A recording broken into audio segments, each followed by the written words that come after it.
welcome to a track-by-track games Brrraains A Head-Banging Life here, and we are looking at the debut, the original Devildriver album, the self-titled album that was released on October 28th, 2003 via Roadrunner. I suppose the biggest question is, were you aware of this at the time? Not the whole album. Okay. I think you even heard a couple of songs or something? Yeah. Okay, see, I didn't really. My first sort of memory is, I think, The Fury of a Maker's Hand. Which was the second album, and then I strongly remember Pray for Villains, which is still to this day my favourite Devildriver album. It's got some of my favourite songs in it. But with this band, I reckon I probably avoided it for a while because of the Des connection. I heavily dislike Cold Chamber, particularly in the later years, particularly the likes of Dark Days. Yeah. And was it Fiend? No, that's the song on it. Yeah, that's the one of them. Was Dark Days the last Cold Chamber album? I think it was, wasn't it? But anyway, yeah, I'd kind of massively... I was never a big fan in the first place. You liked your songs like Loco and Bradley and stuff like that. Yeah. Liked them, but was never a big fan of them. Enough so that a couple of years ago, when there was this big call for them to come back, I was doing my nut and saying, "Are you fucking serious? It is. We like Devildriver. Let's not have Cold Chamber back." Thankfully, that was just a little bit of fun for them, and it kind of disappeared afterwards. But so, when I eventually found Devildriver, I was like, "Oh my god, this is so much better! Yeah, this is fantastic groove metal and stuff like that." So, going back to them was a great fun, and this is a great album. Oh yeah, definitely. I think it's a connection album. I think you can just sometimes hear Cold Chamber-esque moments. You can, but I think it's a different kind of intensity. It is, but I think there's a slight bridge there in certain songs. Yeah. That might not. It's not like massive. It's not. Thing is, like it's not like a massive shift in style. It's not like we went from Cold Chamber to here's country and western rock. Do you know what I mean? So, and I don't think I'm as big into them nowadays. I think that's off the back of a few. Not strong albums. Yeah. And then the latest, the country covers one, which I just didn't enjoy and felt like a bit of waste of time. You might like some songs, but it's country covers. Yeah. And for me, that doesn't really do much for me. Yeah. So, but I do think, like, overall, how many is it? 5 or 6 albums? I think the quality outweighs the good ways outweighs the bad. Definitely. So it begins with Nothing's Wrong. And I love this as a start. Yeah. The riffs and drums building to that Des scream at the start. Yep. The chunky drum beat throughout. It's one of those, like all Devildriver songs, most Devildriver songs, it is circle pit mayhem. And it's one I still enjoy today. Yeah, I think that's what I started with. That's a great start, energy, and Dev sounds full of fury. So it's a debut album. Yeah. So that's what you want to do. You want to show this is what we are. Yeah, I think it gets right in there, and I think it's a good opener. But it's followed by I Could Care Less, which is a Devildriver classic, really. That was my first song I heard with a video on, like, Krang and when Scuzz was on. Okay. So that was my first kind of introduction to Devildriver was I Could Care Less. And I was like, yeah, still one of my favourites now. So.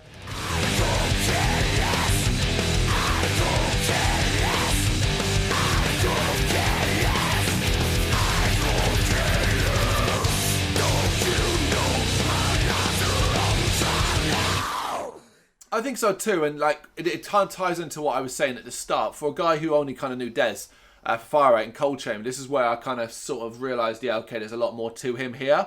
It's chaotic, organised chaos though, and the chorus is like, it's a metal scream along, really, kind of thing. The I Could Care Less kind of thing. Yeah, definitely like. Yeah, go on. So Devildriver are definitely like bands to see live. I think so too. We have caught them live a fair few times, and they've always been good. So there is that. Die and Die Now. So and Die Now in brackets. Not one that gets regular play, but it is wild as all hell. They're stretching his vocals here, but the guitars are just as Ferrer-like. To me, it doesn't immediately grab, but it's still a good song. Definitely. It's just one of those that I think when you've got such quality, it's like the difference between 9 out of 10 and 8 out of 10. If that makes sense. Yeah, and I think it's all when Dev says, "Oh, I wish you were dead," I actually believe him because he sounds like so like. Oh right, yeah, he was quite screechy there as well. I wish you were dead. It's like, yeah. I actually feel like, yeah, actually, I mean it sounds so angry. So in fact, his angry eyes. Yeah, I Dreamed I Died. Arguably the most Cold Chamber song of the album, in my opinion. It's still a step up of what Cold Chamber often did. You know, it's great, but like it's not that it's great. It's good. But to me, when I was talking about connections, this is the song that I was like, I get more of a Cold Chamber vibe from this song than I do Devildriver. Yeah, I say it wasn't my favourite on the album. That's why I put as a note. I put it was heavy, but I didn't enjoy it as much as ever on the album. Yep. Which probably like links to that. So.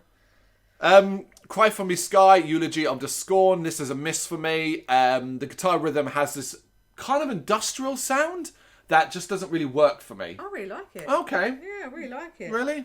Yeah, I thought it was really good. I really like the heaviness and the groove to it. Yeah. So I really... Yeah, I get what you're saying, but for me, like, I haven't really commented too much on like heaviness and groove throughout because that is the album. Yeah, I know, like, but that in particular, I found really, and I remember that Cry for Me Sky. Just the way he kind of like throws himself into it. So that way it stands out for me. So. Alright, okay, alright. The Mountain. For me, this is a bit of a step back up. The familiar guitar drum combo, which is quite made up of this album. And Dez's kind of roars and stuff is present here. And it erupts in the metal fury. It's energetic and interesting. Real fire here. And probably most memorable for the chorus, I think, than anything else.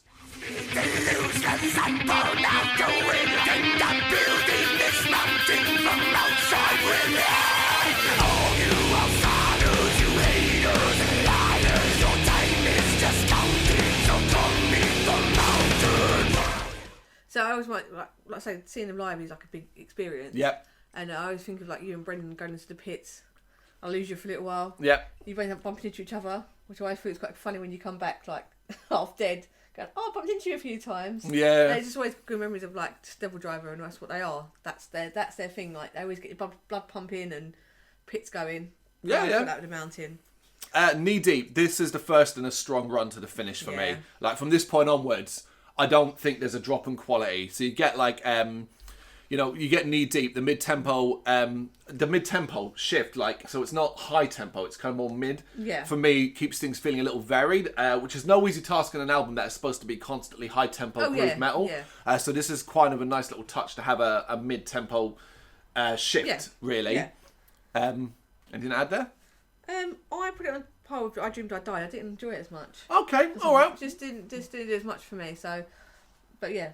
Okay, that's fine. Like I didn't hate any track on this album. Yeah, there's no hating a track in this album. But it was solid, but just didn't grab me as much as other ones. So. What Does It Take to Be a Man? This is no nonsense ferociousness. Devildriver at the most intense. Yeah, I enjoyed the solo in that. Okay. Yeah. Solos, they're not something that yeah, it's not that kind of word. It's just that little breakdown in it. Yeah, you're not getting no like 2 minute. Stuff. Yeah. And then we get Swinging the Dead, where this is Devildriver at their wildest. Now I love this. I loved it back then, and I love it now. And I've heard it so much. It slays on record, and it's one of those that slays just as much live. It's a pit track. And I love that little drum beat that precedes the chorus. That really and then that I love that. Swinging the Dead. It's just.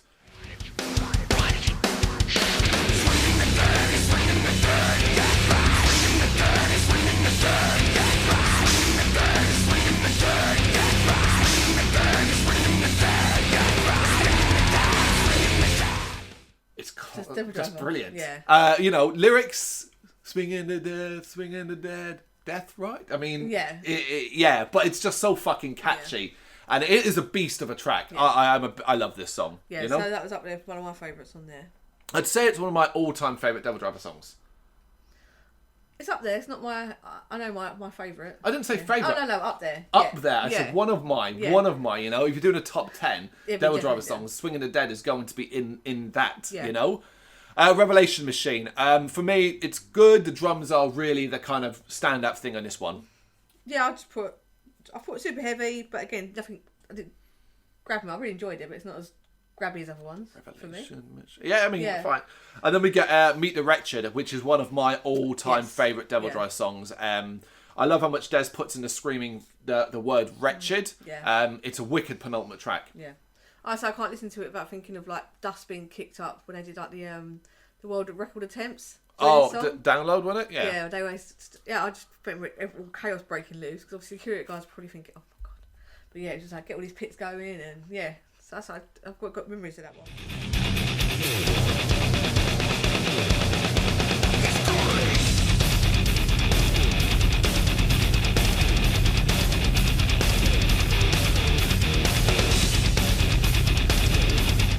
Yeah, it's one of their it's probably one of the best on this album as well.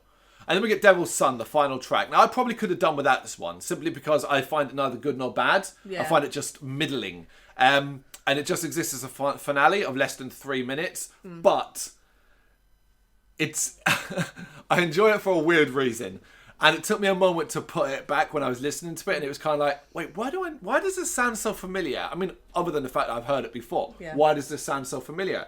And then it was like, oh God Almighty, this is played in Scrubs. When the character, if you know the character is Lloyd, he's a reoccurring character throughout the show, and he becomes a more prominent character later on in the series. Yeah, because they realise the comedic value of him. Yeah, he's quite a funny man, and he ends up car sharing or something with JD. Oh yeah. And basically he loves listening to speed metal, as he calls it. And this Devil's Son is one of the songs that constantly reappears as one of the things he does. He makes JD drive while he air drums. Yeah. So that's kind of where this one sticks out, which is a funny little thing, I think, for Devildriver to appear in that. But yeah, it's just Meet the Wretched would have been a fantastic finish. Yeah, I thought that too. But there's a line in Devil's Son that I thought Devil's Son has just begun, so I thought that was quite good. The Devil's Son has just begun. I thought that was quite good, sort of, as a debut album. Like, we're just getting started. This is our first album, so let's finish with it. Oh yeah, you know, that's a good point. I never really thought of that. That's quite a nice little point. Yeah, it's not a long album either. You know, you haven't got loads and loads of tracks, so there's quite like there's no waste. Digestible. Yeah, and yeah, that's a very good point. Even with the songs that we said aren't great, you could argue this was whatever they had as the best, and they didn't like filler it. They didn't go, oh, let's do 15 tracks or anything like that. So top 3 tracks really, I guess, from it. For me, Meet the Wretched. Yep. I Could Care Less, and The Mountain. Oh wow, that's crazy. No, I mean I almost agree, but The Mountain over. No, it's I Could Care Less. I agree. Meet the Wretched and Swing in the Dead. There's the 3 that I would consider the best of this album. Yeah. There you go. There's a track by track for Devildriver's debut album, self-titled debut album. Let us know what you think in the comments. Thank you very much for watching. You can check us out on gbhbl.com as well as on Facebook, Instagram, Twitter and Tumblr. Go to Patreon to help us out over there. That's patreon.com/gbhbl, as well as Big Cartel, where you can find some of our merchandise. We have a podcast running on SoundCloud and Apple Podcasts. And of course, if you like this video, do us a favour, hit the subscribe button and help the channel grow. Games, horror and heavy metal, what else is life for?